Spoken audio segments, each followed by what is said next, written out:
राज्यामध्ये एक शेतकऱ्यांना चांगल्या प्रकारचं मार्गदर्शन व्हावं आणि शेतकऱ्यांना कुठल्याही सल्ल्याची अडचण असू नये किंवा सरकारच्या, राज्य सरकारच्या, केंद्र सरकारच्या योजनेचा लाभ माझ्या शेतकऱ्यांच्या बांधावरती पोहोचावा यासाठी आमचा कृषी विभाग काम करतोय.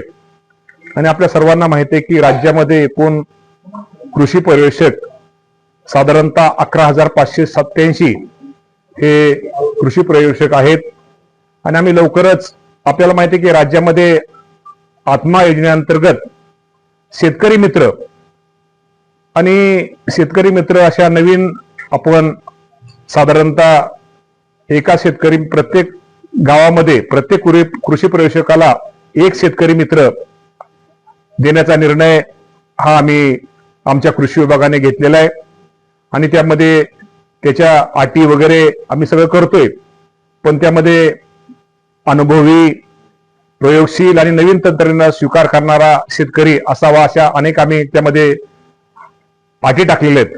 आणि शेतकरी मित्र ही नवीन आम्ही एक प्रत्येक कृषी आपले जे संकल्प आम्ही तो घेतलेला आणि तो आम्ही त्या बाबतीमध्ये निश्चित शेतकरी मित्र या राज्यामध्ये आम्ही प्रत्येक कृषी प्रशासकाला आम्ही देतो. आमचे जे साधारणतः कृषी जे अधिकारी मला वाटतं आपले किती 11,587 आमचे सहाय्यक कृषी अधिकारी. तर सहाय्यक कृषी अधिकाऱ्यांच्या, प्रत्येक सहाय्यक कृषी अधिकाऱ्यांच्या जोडीला शेतकरी मित्र आम्ही देतोय. आणि साधारणतः त्यांना 18,000 रुपये वर्षाला, म्हणजे त्यामध्ये ते 3 महिन्यामध्ये त्याला आम्ही त्याप्रमाणे त्याला मानधन आम्ही निश्चित प्रकारे त्याला हे मानधन वर्षातून 4 टप्प्यामध्ये आपण त्यांना देतोय. आणि चांगली एक आम्ही योजना माझ्या शेतकरी मित्र म्हणून आम्ही शेतकऱ्यांसाठी जाहीर करतो. ह्या महिन्यापासून पुढच्या आपण कुठला 1 जून क्रायटेरिया, त्याचं वय 40 पेक्षा जास्त नसावं. 30% महिलांना आपण त्यामध्ये प्राधान्य देतोय. संवाद कौशल्य उत्तम असावं. समाजसेवेची वृत्ती असावी. सोशल मीडिया हाताळण्याचे किमान ज्ञान असणं गरजेचं आहे.